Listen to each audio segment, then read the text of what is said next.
Amin. Puji Tuhan, silakan duduk. Shalom. Iya, oke. Baik. Senggol kanan kiri katakan Tuhan Yesus baik. Iya, haleluya. Masih percaya Yesus? Oh, puji Tuhan ya. Sekali Yesus, selamanya Yesus ya. Kita lihat di 2 Petrus 3 ayat yang ke-9 ya. 2 Petrus 3 ayat yang ke-9, saya diberikan tema ruang tunggu. Karena ini adalah time series ya. Timing series tentang waktu. Kita mau belajar tentang ruang tunggu ya. Bukan ruang rindu ya. Oh, ini yang lagi galau-galau nih. Di daun yang itu. Nah, itu ruang rindu. Ini ruang tunggu ya. Dikatakan Tuhan tidak lalai menepati janjinya. Sekalipun ada orang yang menganggap sebagai kelalaian. Tetapi ia sabar terhadap kamu. Karena ia menghendaki supaya jangan ada yang binasa. Melainkan supaya semua orang berbalik dan bertobat. Wow, saya rasa ini berkesinambungan dengan apa yang saya sampaikan di ibadah umum tadi pagi. Bahwa Tuhan memberikan kesempatan kita untuk berbalik dan bertobat. Jadi kalau kamu hari ini masih hidup, diberikan kesempatan. Di sini semua hidup ya. Bukan zombie kan. Tapi dia makan teman gue. Waduh, wah, repot nih urusannya. Masih hidup toh? Kalau masih hidup berarti Tuhan kasih kesempatan untuk kamu berbalik dan bertobat. Yang percaya katakan, amin. Ya. Nah, selagi saya menyampaikan firman Tuhan, hari ini saya kepingin bisa ngobrol-ngobrol dengan teman-teman. Jadi nanti ada Q&A ya. Saya khotbah nggak panjang, pendek aja. Setelah itu kalau teman-teman ada yang mau tanya, mungkin malu-malu, nanti boleh angkat tangan, nanti tim kreatif akan bantu kasih kertas dan boleh ditulis. Nggak usah pakai nama, supaya kamu mau tanya apa aja bebas. Jadi identitasnya aman. Ya. Atau kalau mau ada yang langsung angkat tangan nggak apa-apa ya. Setelah saya sampaikan firman Tuhan, nanti silakan ya. Nah, berbicara tentang waktu, ya, waktu itu ada 3, kita perlu tahu belajar ya. Yang pertama ada namanya kronos. Kronos itu adalah waktu dari kata, kalau panjangnya itu jadi kronologis. Detik, menit, jam, ya, hari itu kronos. Lalu ada yang namanya kairos. Kairos itu waktu Tuhan. Jadi waktu Tuhan itu kita nggak tahu kapan, tapi ada waktu Tuhan. Makanya kalau ada bilang kesempatan itu tidak datang 2 kali, menurut saya kesempatan datang 2 kali. Tapi yang tidak datang 2 kali itu momentum. Contoh, waktu itu saya sekolah Alkitab di Singapura, di sana itu viralnya waktu itu salted egg. Wah, ya, waktu itu salted egg viral banget, di Indonesia juga viral. Terus kita pernah zamanin di Indonesia itu es kepal Milo. Nah, es kepal Milo kayaknya udah hilang di telan bumi ya, atau hilang di telan teman-teman ya. Nah, dulu kan viral tuh es kepal Milo. Nah, itulah momentum. Jadi kalau kalian waktu itu dapat kesempatan buka bisnis usaha es kepal Milo misalnya. Nah waktu itu bisa nggak? Bisa. Sekarang bisa nggak? Bisa. Tapi momentumnya beda. Kalau waktu itu rame tuh es kepal Milo. Kalau sekarang saya rasa udah jarang ya. Atau ada yang dagang es kepal Milo ada? Kalau ada saya mau pesen 1 ya. Kangen enak soal itu ya. Tapi tinggi gula itu. Nah jadi itulah momentum. Namanya kairos. Lalu ada namanya aion. Bukan ayaya ya. Kalau ayaya itu yang boneka yang main kecil. Ayaya. Nah, zaman ini ya? Atau enggak ya? Oh zaman ini ya. Yang goyang-goyang disenggol. Ayaya. Nah itu ya. Aion. Apa itu aion? Ada waktu, skala waktu yang tidak terbatas. Itu berbicara penciptaan. Nanti di sorga. Nanti di neraka. Di sini semua masuk neraka? Amin? Oh tidak, puji Tuhan. Berarti belum tidur ya. Soalnya kita ini biasa kata-kata positif ya. Yang percaya Yesus. Yang diberkati Tuhan. Yang masuk neraka. Oh puji Tuhan. Berarti belum tidur ya. Kalau ada yang tidur boleh disenggol tapi jangan dibacok ya. Senggol aja ya. Nah jadi itu 3 jenis waktu. Kita perlu tahu itu. Jadi kalau paling gampang gambarannya itu kalau kronos itu jam dinding ya. Kalau kairos itu jam pasir. Jadi suatu saat bisa ada, bisa nggak ada. Terus kalau aion ya langit cakrawala ini yang dibuat dengan waktu yang kita tidak bisa tahu batasnya gimana gitu ya. Nah kita melihat di kitab pengkhotbah. Pengkhotbah ya, ini ayat kesukaan kita semua ayat.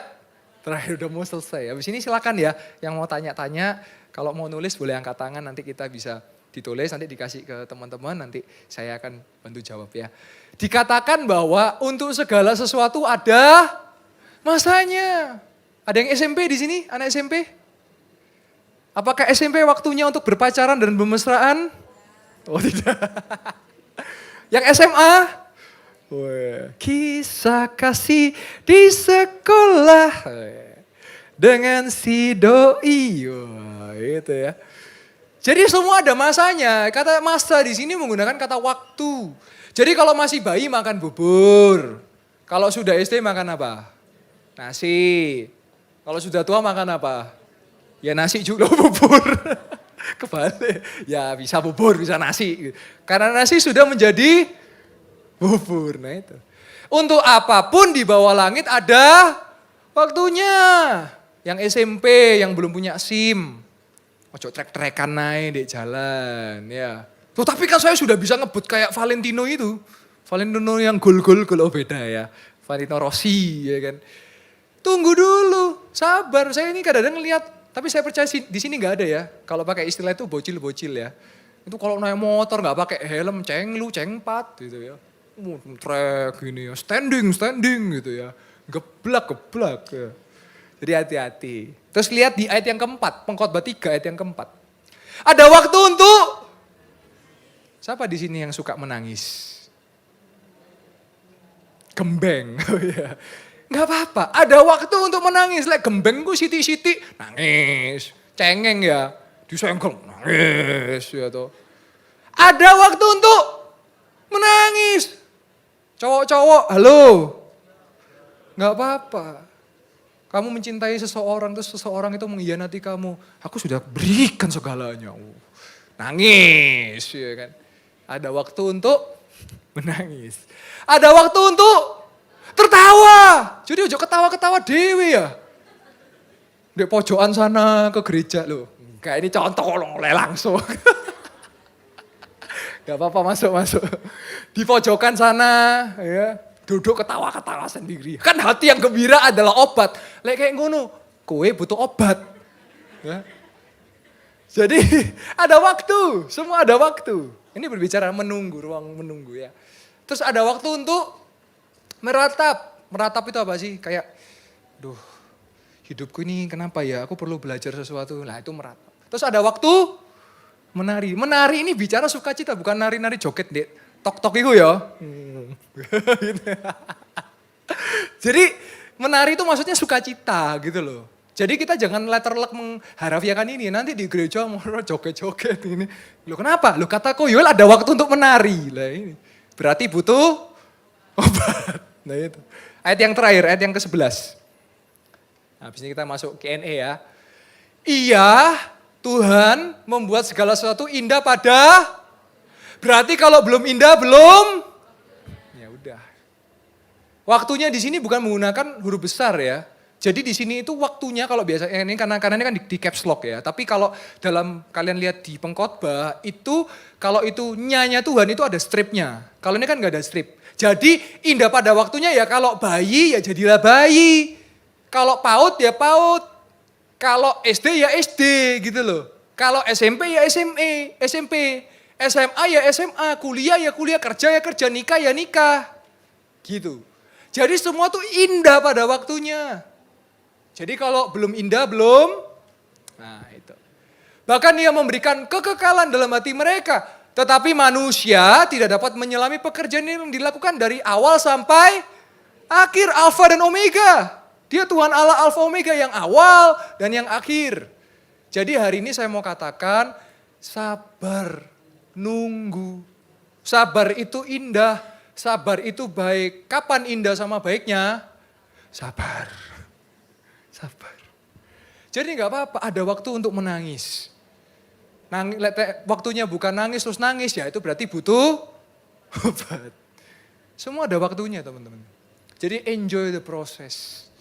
Kalau masa-masa kalian saya lihat ini masa-masa paling sering apa? Pacaran, betul gak? Jatuh cinta. Rasanya itu wis pacaran, dunia milik berdua, yang lain ngekos sama ngontrak. Nah ini. Makan di pojok sana berduaan. Yang lain sepertinya, maaf kami ngontrak, kami ngekos. Gak apa-apa, itu proses. Nikmati. Tapi harus tahu, segala sesuatu ada masanya dan waktunya. Gitu loh teman-teman. Jadi kenapa ini penting? Karena saya banyak main anak muda, putus pacar, mau bunuh diri. Ayolah. Dewasa, semangat gitu loh. Jangan, saya mau tanya sih kenapa kalau orang putus pacar kok pengen bunuh diri, kenapa sih? Karena kamu terlalu jatuh cinta. Jangan jatuh cinta, saling cinta aja. Kalau jatuh cinta, Nanti cintamu bertepuk sebelah tangan. Nah iku repot. Ah, Yesus cintaku, ku cinta kau, kau cinta dia. Wah, cinta segitiga ya. Oke, silakan yang mau tanya boleh. Kalau ada yang mau tanya langsung angkat tangan boleh. Kalau enggak tulis di kertas. Ada silakan. Teman-teman pelayan mungkin meriahkan dikasih pertanyaan banyak. Karena waktu terbatas mungkin enggak semua saya jawab. Tapi beberapa yang saya lihat pertanyaan-pertanyaan yang oke ya. Enggak apa-apa silakan. Enggak usah tulis nama ya.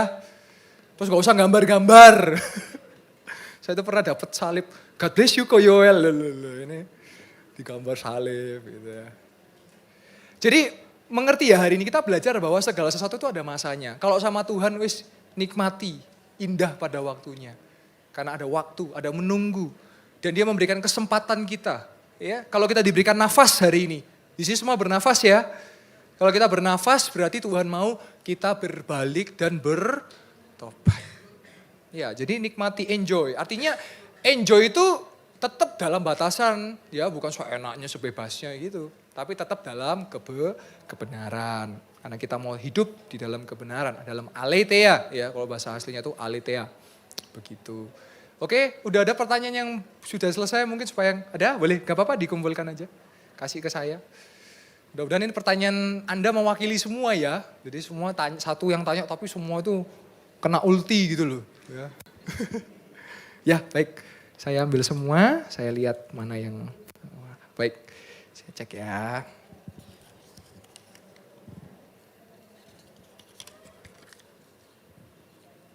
Kalau masih ada lagi nggak apa-apa ya, ini ada waktu bisa ya. Ini ada yang nulis nggak jadi dicoret ya, kenapa? Jangan galau ya, santai aja ya. Oke, saya baca satu-satu saya lihat ya, mudah-mudahan bisa semua ya. Ini aja yang menarik ini, Shalom Koyoel, Shalom ya. Saya mau bertanya, boleh. Bagaimana cara untuk mengatur waktu dengan baik? Nah ini bagus nih. Sehingga 24 jam ini bisa cukup untuk melayani Tuhan juga. Ya baik. Jadi kita itu kalau dalam pelajaran biologi kita tahu bumi itu berotasi dan berevolusi. Betul ya? Rotasinya kan 23, berapa jam yang dibulatkan menjadi 24 jam. Wah ini kalau yang SMA masih fresh ini ya. Nah sehingga dalam satu hari ada 24 jam. Biasanya kalau kita tidur itu berapa? 6 sampai 8 jam. Nah sekarang kurangi, 24 kurangi 6 sampai 8 jam. Kurangi 8 jam ya, berarti 16 jam. Kalau yang sekolah, berarti kalau sekolah biasanya sekolah berapa jam? 8? Oh 8. Berarti sisa 8 jam. Nah berarti begini, kalau teman ini kan teman-teman rata-rata masih sekolah nih. Yang masih sekolah berarti kalau itu dipotong dulu, berarti kamu punya sisa waktu 8 jam. Selama Senin sampai Jumat, kalau Sabtu kan libur tuh. Nah nanti 8 itu kamu skala prioritas. Mana yang kamu prioritaskan? Mungkin sudah ada yang kerja, oke kerja. Mungkin yang sudah pacaran, ya pacarnya gitu ya. Walaupun ya gitulah ya kan. Terus melayani Tuhan. Nah itu skala prioritas. Kalau skala prioritas tuh begini, saya ajarin ya. Satu Tuhan, kedua keluarga. Kalau saya sudah punya istri, punya anak. Berarti ini istri, anak saya itu jadi prioritas nomor 2. Ketiga baru pelayanan.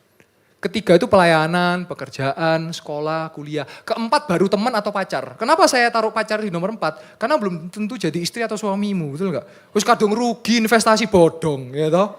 Tidak ada no transite bojone orang. Kadung bayari mangan larang, gitu. Investasi bodong. Jadi kalau pacar nomor 4 aja. Keluarga nomor 2. Nah dari 8 jam itu kamu atur aja. Main game. Nggak apa-apa, boleh. Yang nggak boleh kecanduan. Di sini siapa yang kalau nggak main game kayak aduh gemeteran saya, wah itu hati-hati tuh. Langsung pelepasan di sini nanti ya. Boleh main game, main apa, bola, tembak-tembakan, boleh. Ya jadi kalian atur gitu ya, jadi dari 8 jam. Nah nanti Sabtu Minggu kalian atur lagi. Kalau Sabtu Minggu kan kalian libur tuh. Mungkin menambah kemampuan, les misalnya. Olahraga renang, nah itu kalian tulis. Jadi saya yakin 24 jam cukup kok. Yang penting ditulis. Kalau saya itu sampai hari ini masih suka nulis di buku. Ini buku khotbah ya, mungkin saya contohkan. Nah kenapa? Karena kalau dicatat itu otot kita jalan, otak kita juga jalan gitu. Kalau di HP mungkin boleh pakai notes misalnya, nggak apa-apa. Gitu ya, buat yang tanya ini silakan dipraktekkan langsung bikin. Jadi bikin agenda. Senin ini saya ngapain, Selasa saya ngapain. Saya yakin nanti kalian akan lebih produktif, lebih baik gitu ya. Jadi nggak sia-sia waktunya. Lanjut. Aku pengen lepas dari pornografi dan masturbasi. Tetapi aku mageran loh. Gimana ya solusinya? Nggak apa-apa, tenang aja. Jadi memang banyak keterikatan demikian. Untuk anak-anak muda, enggak usah malu, enggak usah ini, nanti bisa kalau mau saya layani, saya nanti proses doa dan sebagainya. Pokoknya gini loh teman-teman, kamu harus tahu di mana titik kamu terjatuh. Contoh, misalnya kamu main TikTok, terus di TikTok itu ada iklan cewek nari-nari misalnya, langsung close, langsung. Cupid. Nah langsung ya, gak usah darah Yesus, darah Yesus, darah Yesus. Itu kalian malah saya joget dulu, kok wis gorong, wis disuap. Wah, jangan. Jadi ketika kamu melihat, close aplikasi, gak sanggup, hapus aplikasinya. Gitu loh, jadi mungkin saya maknai mageran ini mungkin mau bertindak, mungkin rada malas-malas gitu ya. Tapi hapusen, Instagram buat kamu jatuh, hapusen. YouTube buat kamu jatuh, hapusen. Karena kamu mau jadi benar, betul gak? Kalau kamu benar, you must sacrifice. Ada yang kamu harus korbankan. Yus gak apa-apa, HP-mu WA tok gak apa-apa ya toh. Chat WA atau apa, nggak ada yang lain soalnya Instagram, TikTok, Twitter apalagi. Lah itu, langsung delete, langsung hapus. Terus gak usah sih viral-viral, berapa detik lah, 100 detik lah, gak usah. Karena kalau kamu tidak hapus, kamu akan terjatuh, sungguhan, hati-hati. Wifi kenceng, colokan di kos deket kasur, ya kan? Tisu sebelah kasur, nah itu. Nggak ada orang tua, lah itu. Kosnya bebas, nah itu. Jadi saran saya, nanti kamu bisa datang sama Tuhan, kamu doa Tuhan saya pengen dilepaskan. Nah setelah kamu doa, lakukan tindakan. HP-mu bloken semua yang membuat kamu jatuh. Game porno hapus. YouTube hapus. Wes gak usah sing lebah ganteng, penakatsuki lah itu hapus semua. Ya, jadi supaya kamu gak jatuh. Bisa? Yes, nah itu jadi seperti itu ya. Terus kalau misalnya masturbasi ya belajar Tuhan. Yang lama sudah berlalu, wis cukup stop. Gak usah dilanjutkan lagi gitu ya. Karena Tuhan itu mau mengampuni kita, tapi ojo diterusno. Berbalik dan bertobat gitu ya. Baik, seperti itu. Nanti kalau mau pelayanan lebih lanjut, hubungi WA saya boleh. Nanti 081 331 824236. Ya itu silakan dicatat. Nanti bisa kalau mau ngobrol-ngobrol atau silakan ketemu saya untuk kita bisa ngobrol-ngobrol. Ya seperti itu. Dan kredibilitas dijamin ya. Jadi teman-teman enggak usah takut karena saya percaya setiap orang bisa berproses. Katakan proses. Proses ya. Baik, selanjutnya. Bagaimana cara menikmati waktu kita saat di ruang tunggu?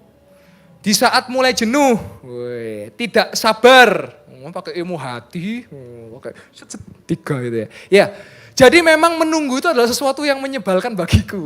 Ya, jadi lagu, gak tahu ya lagunya ya. Menunggu sesuatu menyebalkan. Jadi menunggu adalah sesuatu yang gak enak. Karena kita harus sabar, betul gak? Nah bagaimana caranya menikmati waktu kita saat di ruang tunggu? Kita fokus sama tujuannya. Tuhan, saya mau jadi orang baik, maka di ruang tunggu saya diproses, saya menikmati itu. Gak apa-apa, walaupun saya harus daging saya ini memberontak, nikmati. Ya. Jadi sama seperti kalau seperti paling gampang contoh diet misalnya. Waktu itu Anda harus menunggu, jangan makan yang manis-manis. Ya. Yang pengambil ruko tutup itu ya. Jangan yang manis-manis, jangan yang boba-boba dulu. Kamu harus tunggu, tapi setelah kamu selesai dari ruang tunggu, kamu keluar jadi apa? Lebih kurus. Lebih sehat, lebih ideal gitu loh. Seperti itu kira-kira gambaran yang paling gampang. Jadi kamu fokus sama tujuanmu ya, gitu ya. Oke. Terus tadi saya mau balik yang ke masturbasi sama pornografi. Teman-teman jangan kayak, padahal ini satu pertanyaan tapi banyak yang ke ulti ini. Ya. Jadi teman-teman enggak usah khawatir, tapi teman-teman harus berbalik dan bertobat. Karena ini memang banyak di anak muda, enggak apa-apa. You are not alone. Ya. Atau you will never walk alone ya. Kalah kemarin. Oke. Bagaimana caranya biar Roh Kudus ada di dalam kita? Apa yang harus dilakukan? Nah, jadi begini teman-teman. Ketika kita percaya Yesus, maka percayalah tubuhmu adalah bait Allah. Di situ sudah ada Roh Kudus. Nah, bagaimana cara tahu kamu ada Roh Kudus dalam hidupmu? Kalau kamu melakukan yang jahat itu kayak ada yang ngingetin. Misalnya uang jatuh, misalnya. Saya lipat ya. Ambil enggak ya? Ambil tidak ya? Ambil tidak. Kalau Roh Kudus pasti gini, itu bukan uangmu loh ojo diambil loh ya. Lah itu Roh Kudus. Tapi kalau ambil, nanti ke gereja Tuhan ampuni saya Tuhan. Nah, itu Roh Kudus itu ya. Jadi kamu akan terus menjalani itu karena memang setan itu akan terus ganggu kita. Tapi Roh Kudus yang membuat kita bisa menang atas setan. Nah, kamu cek, kalau di dalam hatimu lebih banyak rencana jahat, berarti kamu lebih banyak bergumul sama Roh Kudus.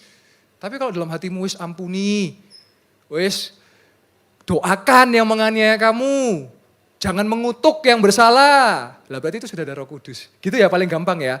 Terus sama kalau diam-diam memuji Tuhan gitu loh ya. Jadi pertolonganmu begitu ajaib. Lah itu udah positif tuh, ada Roh Kudus. Tapi kalau diam-diam rungkat. Nah, itu sampai jongkrak-jongkrak lah. Jadi itu roh lain itu ya, roh happy itu mungkin ya. Nah, jadi teman-teman mesti cek ya. Dan banyaklah menyembah Tuhan. Dan gak semua kata Tuhan itu pasti menyembah Tuhan. Hati-hati loh ya. Diam-diam, aku Tuhan. Tuhan kirimkanlah aku kekasih yang baik. Nah, itu bukan ya. Yakinkan aku Tuhan. Nah, itu juga bukan. Banyaklah menyembah Tuhan. Gitu ya. Oke, secara cepat ya. Gimana bedain orang yang benar-benar bahasa roh dan yang pura-pura? Nah, ini banyak pertanyaan yang seperti ini. Jawabannya gampang. Yang benar-benar berbahasa roh pasti menghasilkan buah roh. Apa saja buah roh? Kasih, sukacita, damai sejahtera, kesabaran, kemurahan, kebaikan, kesetiaan, kelemah lembutan, penguasaan diri. Yo semuanya. Inilah buah Roh Kudus. Oke, keterusan ini. Kita kalahkan yang di bawah ramenya ya. Nah, jadi buah roh. Buah roh itu bukan 9 buah ya. Tapi 1 buah dengan 9 rasa. Contoh, kayak mangga. Ada manis, ada asam. Terus apa lagi biasanya tuh? Pahit mungkin, getir. Nah itu ya, jadi ada manis, asam, getir. Nah buah roh sama, 9 itu bisa kita miliki. Nah cara taunya, kalau dia sungguh-sungguh, pasti suka dengan kasih. Pasti sukacita. Pasti pengendalian diri. Pasti kemurahan. Nah gitu loh, jadi itu cara gampang ngetes ya. Karena memang betul bahasa roh ini adalah sebuah media atau tools ya. Makanya ada yang tanya sama saya, kok ada temanku bahasa roh tapi meso-meso. Lalu di gereja haleluya, lalu lupa haleluput. Nah itu. Kenapa? Saya mau analogikan seperti ini ya. Ketika kita bisa berbahasa Inggris, contoh, kan ini kan media bahasa. Apakah kalau kita berbahasa Inggris langsung jadi orang Inggris? Rambutnya langsung blonde ngono? Langsung, wah British ngono? Enggak toh. Tetapi kita bisa bahasa, tapi kita harus belajar terus. Makanya teman-teman yang sudah dikaruniai bahasa roh, teman-teman yang sudah bisa punya karunia bahasa roh harus juga jaga hidup. Supaya gak jadi batu sandungan. Gitu ya. Oke, secara cepat. Shalomku. Woi, so English iki yo. I'm a conservative person ya. Never been in a relationship. I like to have only one for forever. Wah ini puji Tuhan, biasanya ini teorinya. Tapi bisa teori jadi praktek, ini bisa. Artinya satu untuk selamanya itu memang ada yang kau cinta pertama dan terakhirku. Namun mulai hari ini, saat ini. Kok sudah ada yang kayak, udah kayak merem-merem kayak. Hati-hati, jangan terlalu banyak imajinasi ya. Ini hari ini saya lihat ini banyak. Gini ya teman-teman, saya nggak anti anime ya. Terutama kayak wibu-wibu saya nggak anti. Tapi jangan sampai Shizuka, temani aku tidur Shizuka. Sakura, aku ingin kau di sampingku. Hati-hati. Hati-hati ya. Cosplay gak salah. Tapi kalau kamu laki cosplay cewek, hati-hati ya. Gak ada toh, gak ada ya. Saya gak nyindir ngilokno ini ya. Hati-hati. Ya, karena saya yakin teman-teman juga ya gaul gitu loh. Misalnya kamu jadi Naruto gak apa-apa. Tapi kamu laki jadi Sakura ya ojo. Ya kan. Memang Naruto ya kan. Ya mudah-mudahan cocok sih. Ojo terlalu maksa ya. Ini kok Naruto tapi mungkin Naruto saya ngekos ya. Jangan. Jadi hati-hati ya, kamu jangan terlalu imajinasi ya. Pokoknya kalau sudah tidur bayangkan kartun gitu ya. Terus kayak terlalu fantasi, awas ya. Tapi kalau kamu memang suka Naruto lah, Sasuke lah, One Piece lah, silakan. Tapi pesan saya ingat loh ya, jangan terlalu obsesi. Bahkan sampai cosplay berlebihan. Ya mungkin contoh misalnya Bobby mau cosplay jadi Dragon Ball gak apa-apa. Bisa kok, kan ada Dragon Ball. Jadi yang pink itu loh ya, yang wibu apa itu ya, yang senbu ya. Pokoknya sikula ya. Nah itu ya.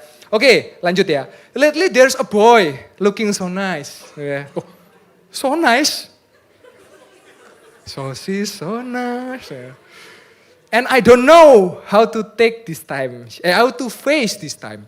How can I know that is it the right time for me to start knowing other person? Wow. So this is my poem.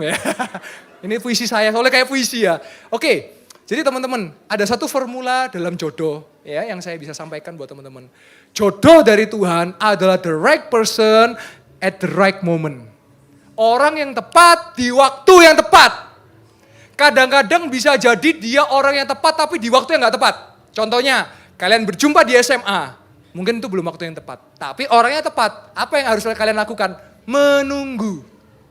Karena saya percaya yang jodoh pasti gak ke mana. Kalau memang jodohmu, kamu kuliah misalnya yang satu di barat, yang satu di timur misalnya. Kalau memang jodoh, Tuhan pasti pertemukan kok. Yang percaya katakan, amin. Nah berarti begini, gimana tuh face it?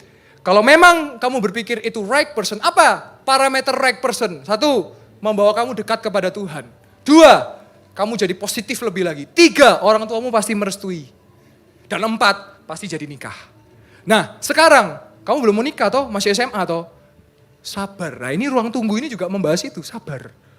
Kamu nikmati dulu masa SMA-mu, kamu nikmati dulu masa kuliahmu. Nanti, ini kalau saya nggak tahu ya, tapi ini tebak-tebak. Ini yang nulis mungkin cewek menurut saya ya. Saya mau ngomong ya sama Anda yang nulis ini ya. Just wait for the perfect moment and the perfect love will come to you. Wow.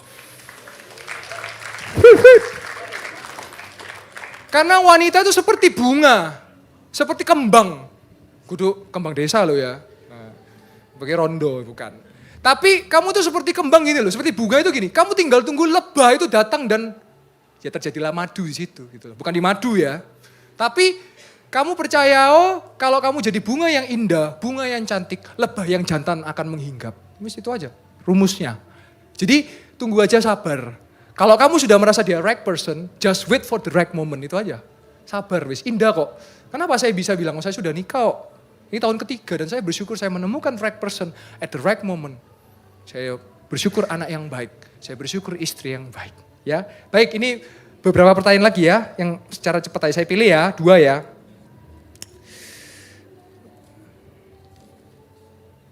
Oke, wah ini ada yang menarik ini. Saya mau bahas ya. Karena biasanya, ini ada yang gambar beneran nih ya. Kabut tenan awakmu iki ya. Oke ini kayaknya banyak yang masalah relationship ya. Saya bahas 2 aja deh. 3 deh boleh deh ini. Terakhir ya. Nanti yang lain kalau Anda ini DM Instagram saya aja ya. Baik, yang pertama, boleh nggak aku pacaran beda agama, Kristen atau Katolik? Boom. Ya. Apa boleh HTS ku, onde-onde maksudnya? Nggak ngasih kepastian orang, itu yang nulis lanang ini. Bob bukan kamu kan Bob ya? Gak bercanda ya, coat feeling. Nah, oke saya perlu jelaskan teman-teman. Kadang-kadang jawaban Kristen Katolik ini bersifat kayak abu-abu, betul ya? Kita harus yang seiman, harus seiman. Saya jelaskan gini. Orang, kalau kita di negara Indonesia, kalau mau menikah itu 2. 1, secara agama dan secara sipil. Ya, oke. Bagaimana Kristen dan Katolik? Saya jawab, Kristen dan Katolik itu seiman tapi beda agama. Karena secara administratif di negara ini, Katolik dan Kristen itu 2 agama berbeda. Tapi seiman, imannya sama siapa? Tuhan, Yesus Kristus. Nah solusinya gimana? Saya mau tanya, kamu pacaran cuma buat main apa buat nikah? Kalau mau buat nikah, kemarin saya ngurus akte nikah saya, itu harus secara KTP agamanya sama. Kristen, Katolik. Nah pertanyaan, loh kok kalau saya pacaran sama Katolik? Oke saya jawab, kamu pilih, kamu yang ikut Katolik atau dia yang jadi Kristen? Itu aja. Nah itu kan harus dibahas. Gak bisa kamu nikah itu kayak, kamu ikut aku ikut kamu ya, gak bisa. Makanya pacaran tuh masa kamu ngobrol. Ke depannya apa ya gitu loh. Tapi kalau saran saya sebagai hamba Tuhan lebih baik, lebih enak, ya wes seiman, seagama gitu loh. Jadi kamu gak bingung. Karena kalau nikah itu 2 keluarga menjadi 1, 2 insan menjadi 1. Gitu ya. Karena kalau kita ngurus di Capil itu pasti ditanya, ini seagama enggak? Karena Capil akan ngurus kalau akte nikah gereja keluar dulu. Jangankan yang beda agama seperti ini. Yang beda aliran aja sulit ya kan. Yesusnya satu, alirannya beda. Wah, beda gereja repot ya. Nah makanya kalau mau nikah itu saran saya seperti itu. Karena kita ada BPN, ada bimbingan pranikah. Jadi jelas ya soal pacaran ini saya sebut ini beda agama tapi seiman. Terus yang kedua, boleh HTS gak? Ya gak boleh rek. Iya, iya, tidak, tidak. Selebihnya dari si jahat. Ayolah, gentle gitu loh. Kalau memang kamu sebagai ini terutama buat laki-laki ya. Kalau kamu memang suka dengan cewek itu, langsung tembak, langsung deklarasi. Izin orang tuanya boleh gak jadi pacar saya gitu. Jangan kode-kode, sing sini Naruto, sing sini Sakura, Dewe aneh atau nanti ditekung orang. Kau harusnya memilih aku. Soalnya yang satu HTS, yang satu resmi. Gitu ya. Jadi kalau saran saya lebih baik resmi. Kenapa? Lek resmi, kamu tuh nanti orang tuamu bisa nolong kamu juga. Teman-temanmu bisa tahu, oh ini wis pacaran B ini. Jadi nggak akan ada telikung-telikungan gitu loh. Gitu ya. Oke, 2 pertanyaan terakhir. Cara biar berhenti suka sama yang beda agama. Nah kalau ini saya katakan beda agama berarti yang sudah gak seiman ya berarti ya. Caranya gimana? Pandanglah kepada Yesus. Ya. Pandang kepada salib. Salibnya, oh salibnya. Gimana caranya yang satu lipat tangan, yang satu sujud? Ya gak bisa. Harus dua-duanya dilipat tangan dalam janji suci pernikahan Kristus Yesus. Oh no ya. Gitu ya, tepuk tangan boleh deh.